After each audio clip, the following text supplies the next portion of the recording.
Welcome to the Bloody Disgusting Network. No.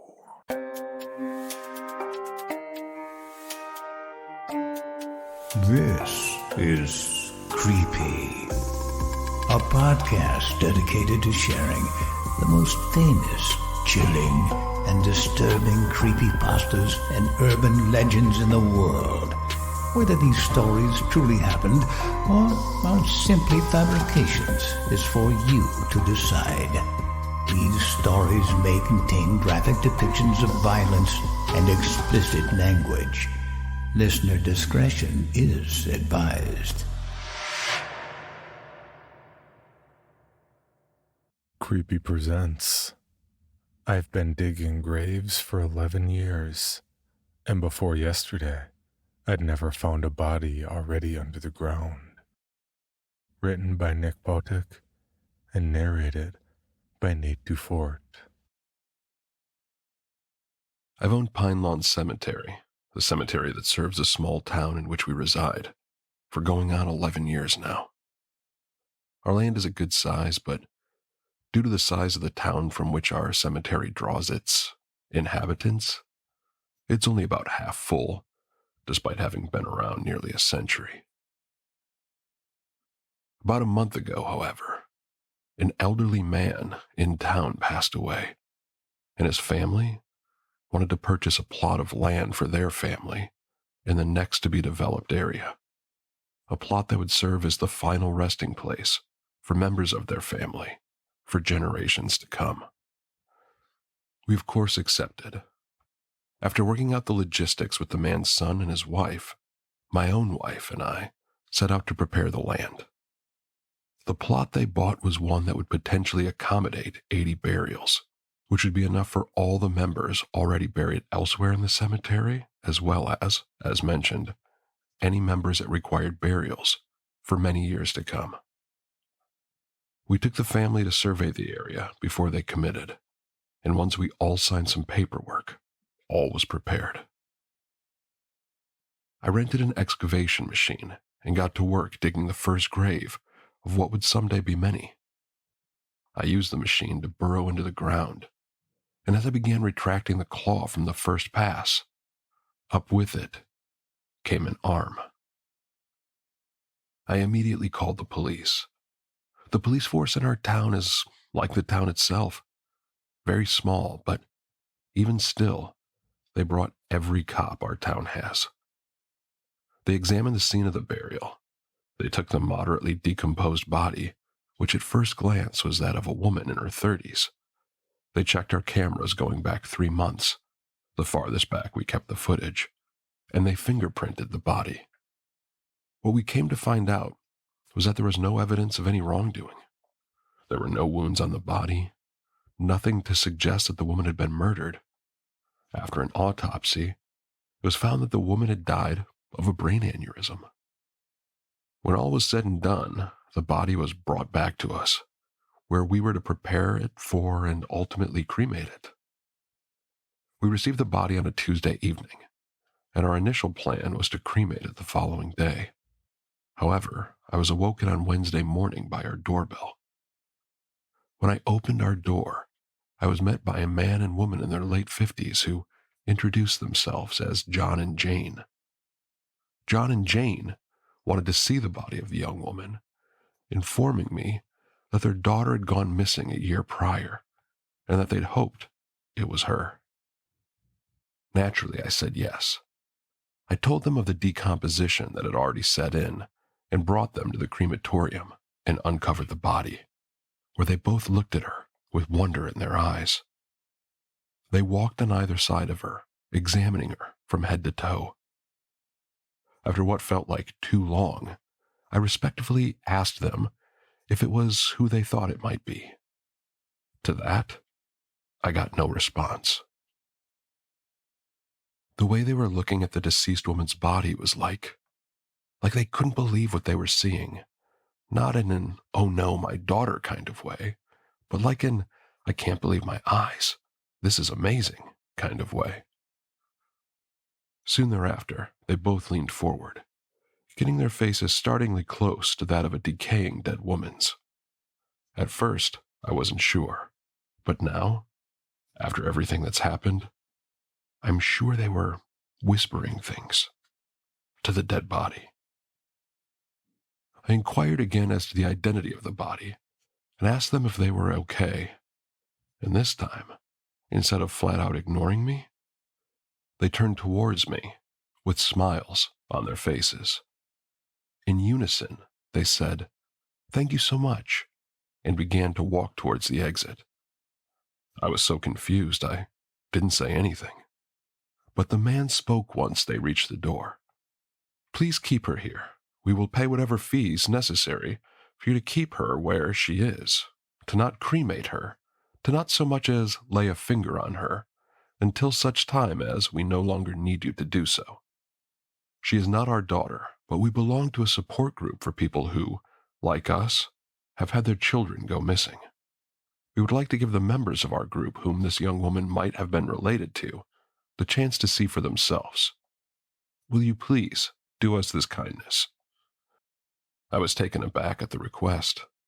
I considered it for a moment, but I didn't really have any real reason to say no, so I obliged, telling them that they didn't need to pay me, considering the purpose of doing so was potentially giving a grieving family some closure. For 2 days, the body sat on the cremation shelf. I had offered to put it in the freezer, but they insisted on leaving it out, and literally left a bag of money to ensure I did, despite my insistence that I didn't need to be paid. Until the 3rd day, when 2 more couples showed up. These couples too simply stared at the body in awe and whispered quietly towards it, not once giving any indication of sadness or relief that they had or hadn't found their missing loved one. Eventually, both couples thanked me in the same manner that the first couple had, before telling me it wasn't their daughter, but that another couple was going to be by in the morning. You might be thinking that this was an odd situation and that I should have been perturbed. You're thinking right, and I was. So much so that after the couple that was expected in the morning had come and gone, I planned to call John and Jane, offer them their money back, but insist that I was going to cremate the body one way or the other. I so very much wish that that would have been able to happen. That next morning, a couple did indeed show up. The same thing happened. They stared, smiled, whispered, and thanked me. Once they'd left, I called the original couple, but got no answer. I waited a little while and called again, but still no answer. So that time, I left a message. I then turned on the retort and prepared the body for cremation. A few minutes before I was set to burn the body, I heard a knock on the door. When I looked through the blinds to see who it was, I saw the faces of John and Jane, as well as several unfamiliar faces, all standing very close to the door, all looking directly at me through the blinds. Some of them were standing together, as if they were couples. Others stood alone or close together in bigger groups. If nearly 30 people, at first glance, showing up to view a dead body, presumably to see if it was their daughter, wasn't weird enough, what really took me aback was that some of the people there weren't even as old as the deceased woman. By my quick survey of the people, through my split in the blinds, there were men and women ranging in age from their early 20s to their late 80s, including, again at first glance, 3 people in wheelchairs. I didn't open the door to the crematorium. Rather, I locked the deadbolt as well. A bunch of people standing outside my place of business might not seem too horrifying on its face, but believe me when I tell you that my heart was beating out of my chest. Realizing I didn't have my cell phone on me, I stood there unsure of what to do for what felt like an eternity, until someone from outside broke the silence. "Let's go. We don't want to hurt you. No harm will come to you as long as you allow us to complete what must be completed." I asked what they were talking about, and without telling me, they advised me that I needed to open the door, otherwise they would just find another way to enter the building. They then again assured me that I was in no danger, so long as I let them do what they needed to do. To help me with my decision, they let me know that they could just as easily enter my actual house, where my wife and daughter were, none the wiser. I reluctantly opened the door, and that's when things got even weirder. The groups of people stepped apart from each other, making a kind of aisle for 2 men and 2 women to walk through, each of whom holding what looked to be blankets in their arms. One of the men was a beast of a human, looking to be in his late 30s, standing at least 6'8", 300+ pounds, with a bushy black but graying beard. All it took from him was a point of his finger towards the back wall for me to go to it.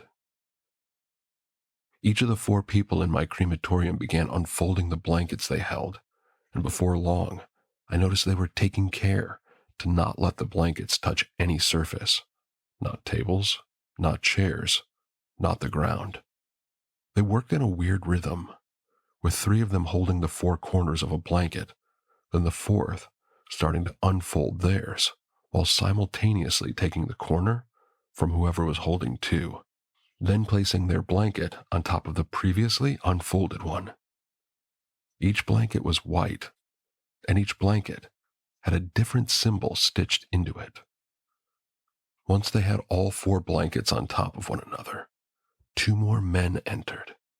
Each of the men had a piece of linen cloth over their heads and walked with their hands out, palms up. They then stood at the head and foot of the table, at which point they and the people holding the blankets began to speak in unison.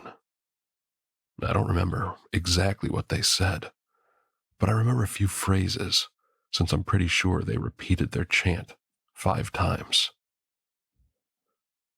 "Thank you for leading us unto you, the daughter of him. A call to the great then and there. To him, to him, to him." The entire time I just stood there, mid-panic attack, watching them. When they were done, it took around 10 minutes for them to say their chant as many times as they did. The 2 men at the ends of the table lifted the deceased woman's body and placed it onto the blankets. "Come, come," someone said from the outside, and I turned my head for the first time since they'd begun unfolding the blankets.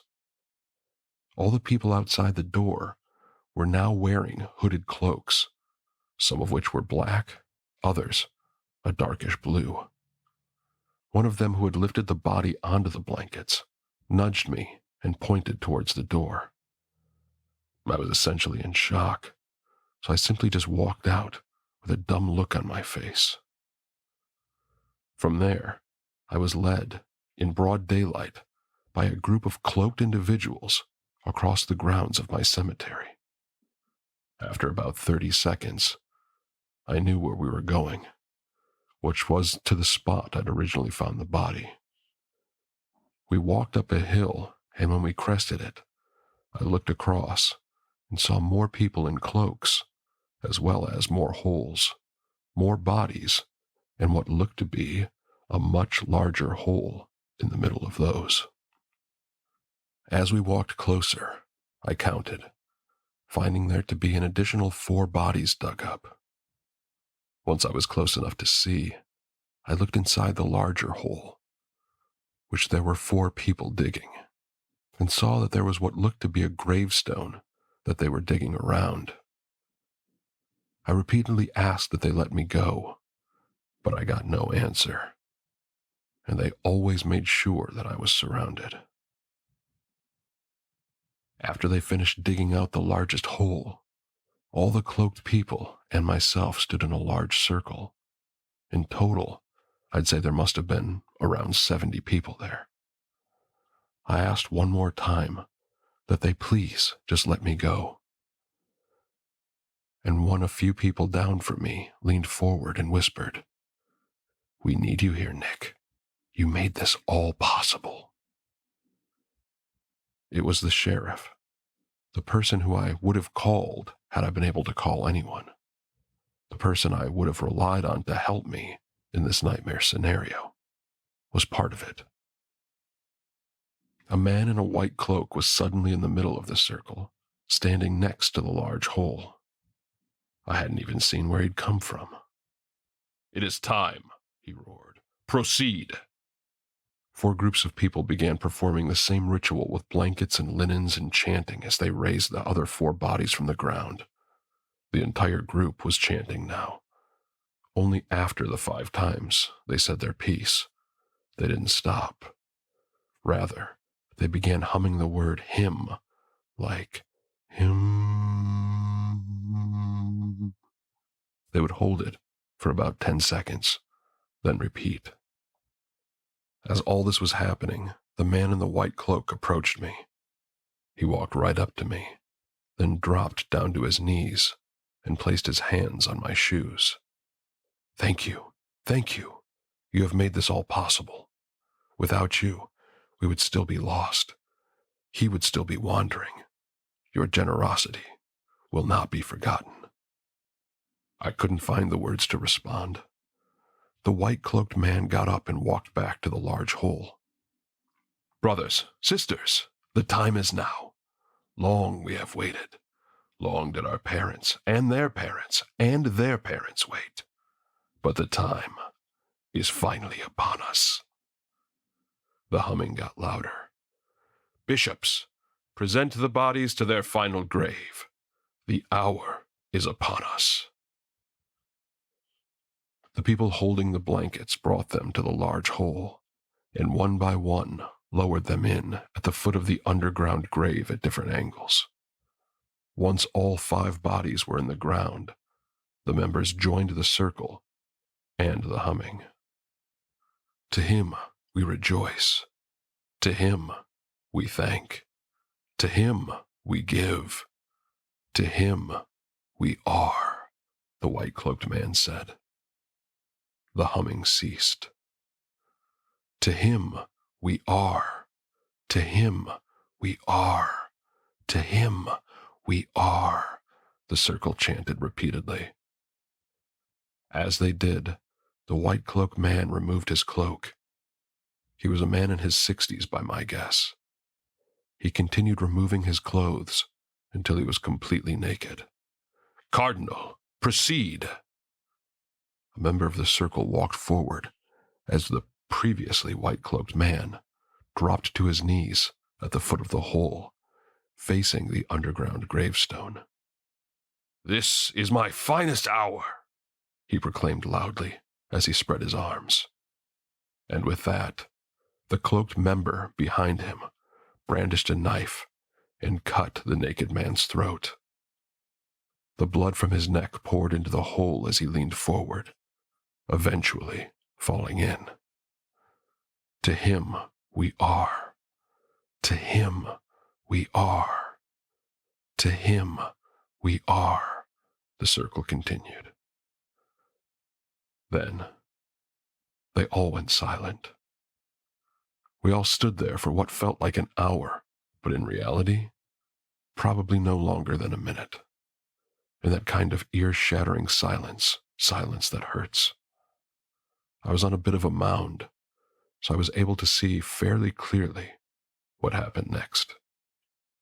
The bodies in the hole began shifting around, not as though they were reanimating, but each body as a whole.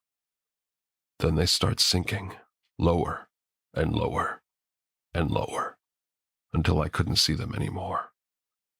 Then I heard the most blood-curdling sound I've ever heard. I'm not sure I can adequately describe it. It was like metal on metal met nails on a chalkboard, while also gurgling. If that doesn't make any sense, then just maybe I've described it somewhat accurately. What happened next is the most baffling thing of it all. It got dark. Night fell in the blink of an eye, but not everywhere. I could see daylight at the edges of the cemetery, but over it, it's like it was midnight. I could hardly see the cloaked people standing next to me. What I could see even less was the hole. But I could see something. I could see the silhouette of something crawl up and out of that hole. The cloaked people dropped to their knees, and I instinctively followed suit. Whatever it was large. Its silhouette must have been 7 feet, easy. I wanted to cry. I did cry, I think. I threw up too, I'm pretty sure. I even pissed myself. But that happened when whatever this thing is, this demon, this monster, whatever it is, walked up to me. It reached out and put a finger under my chin so as to make me look up at it. I expected something that was ostensibly from hell to be warm, but its touch was ice cold. I can't even explain the shape I saw. It was humanoid, to be sure, but it was jagged and rounded and angular and smooth and any other contradiction you can think of. I could feel it looking at me. I couldn't see its face, but I knew. It was making guttural sounds as it breathed in and out, and without that noise stopping, I felt it communicate with me. I don't know if it was speaking telepathically or what, but it thanked me. It thanked me, and then it turned around, let out a shriek that was just a much louder version of the noises that had emanated from the hole as it was being birthed, and took off, sprinting on all fours. I passed out from fear or shock or something as I heard it run away into the selective night. And as it did, I'm like 60% sure the darkness moved with it. When I came to, I was alone in a field. The large hole was empty, and I finally got a look at the gravestone. There was no name on it, but rather it was inscribed with the symbols that the blankets had had stitched into them. I ran back home, called the state police, and I've spent the last hour typing this out while I wait for them to arrive. I'm dreading having to tell them what happened. But luckily my wife saw the darkness over our home since it's on the cemetery grounds, so at least to that she can attest. I don't know what they let out. I don't know what that thing is going to do. I don't know anything besides what I've told you. But if you have any questions, I will answer to the best of my ability. Good luck. Creepy presents The Me in the Mirror, written by Joe Proset. When I was in lockup, the mirror wasn't made of glass. It was polished steel, bolted to the wall so I couldn't break it and turn a shard into a shank. The reflection was always dim, hazy, tarnished, which was a blessing. It spared me from seeing who I really am. That's the hardest thing about being on the outs. Out here with you, all the mirrors are crystal clear, as if they're hardly there at all, as if the only thing stopping me from moving through them is myself. I step out of the shower wearing just a towel, one of those eternally soft, thick cotton towels that you'd never find on the inside, and swipe my palm across the glass. And there I am, my worst self. And maybe you think that when I say that I'm being metaphoric, that I'm being too hard on myself, that I need to let go of the past and focus on my future and move forward. But you don't understand. As I lean in close with my straight razor in hand, ready to trim the stubble. I don't see the same thing you see. Not that clean-cut, well-mannered, well-groomed person I'm trying so hard to be. I see a version of myself covered in filth and viscera and blood and decay. And the bathroom around me, our bathroom, it's also a macabre closet of horrors.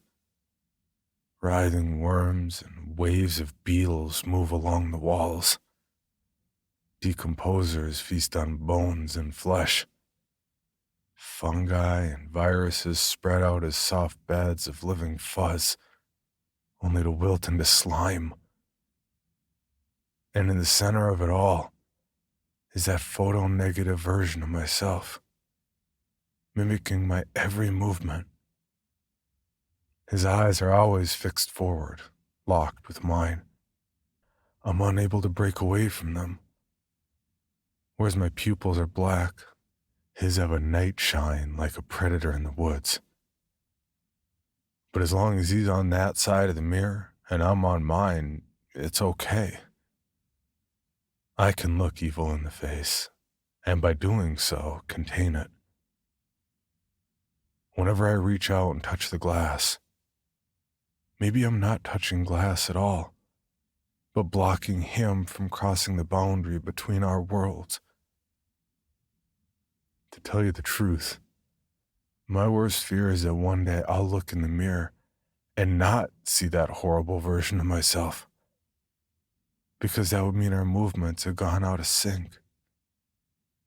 And then there will be nothing stopping him from going through onto this side. So when I wander into the bathroom to take a piss at 2 a.m, and I see those beady moonshine pupils glowing on the opposite side of the glass, I'm not unsettled. I'm comforted. Then, one morning, it happens. He's not there. The moldy, putrid, disgusting bathroom is still there, but I have no reflection at all. And I'm terrified he's escaped, that he's crossed over and he's waiting for me around some corner, lurking in alleyways, watching me, waiting, trying to figure me out so he knows how best to hurt me. Or worse yet, that he is me, that we've merged into one and somehow I pulled him through. And now that he knows everything about me, he'll use that knowledge to hurt you. I try to conjure him back to the mirror, but he won't show himself. He's gone.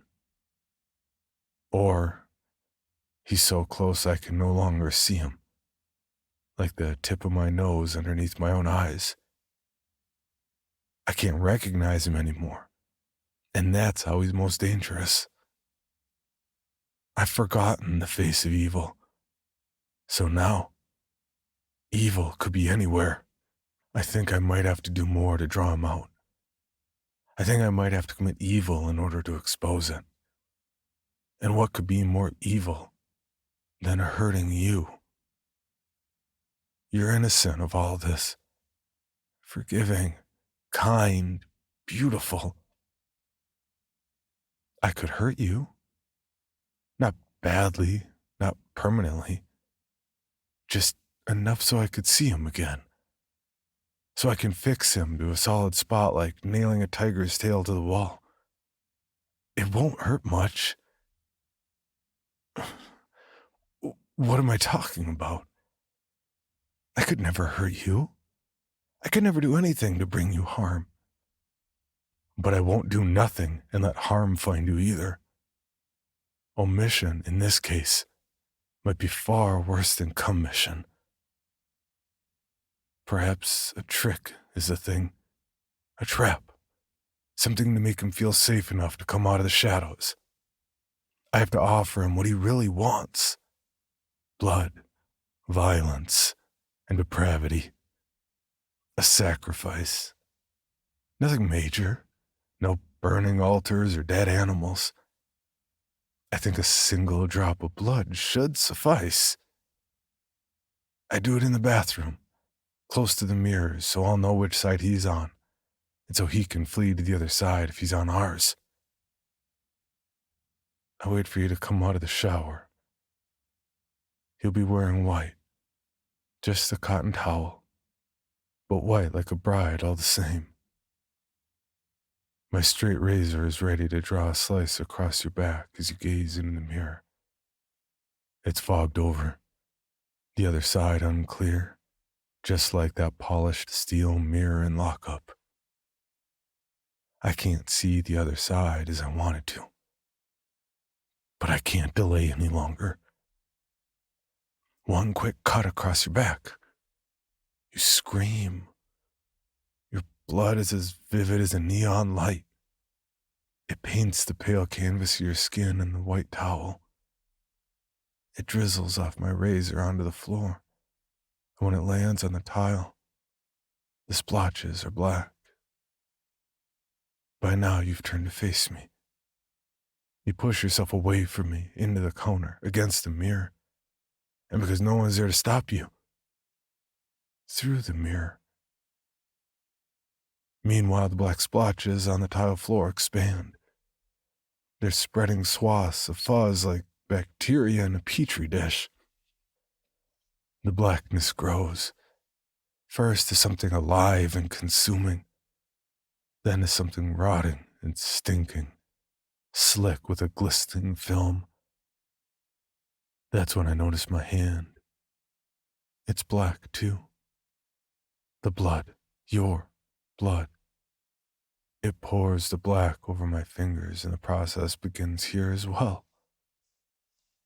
I'm covered in a festering, living, dying tar. It works its way under my skin, along my blood vessels, up my arm, throughout my flesh. It eats me.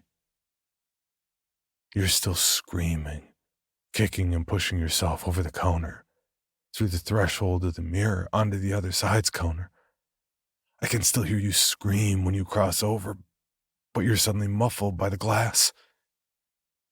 I try to grab your legs at the ankles to pull you back, to keep you from going all the way over, but my hands are slick with the black paste.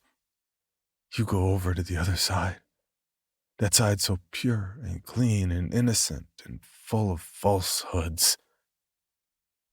You don't belong there. You belong here with me in the black. We'll bathe in blood and squalor. We'll wallow in the vileness of truth. Stay with me. But it's too late. I can hardly see through the fog. Just shapes, really. I reach my hand out to wipe away the dew, and there he is, the other me, wiping his hand to smear away the wet as well, palm to palm with me. He's bleached clean, well-groomed and dressed in bright colors, all his flaws and sins hidden and tucked away.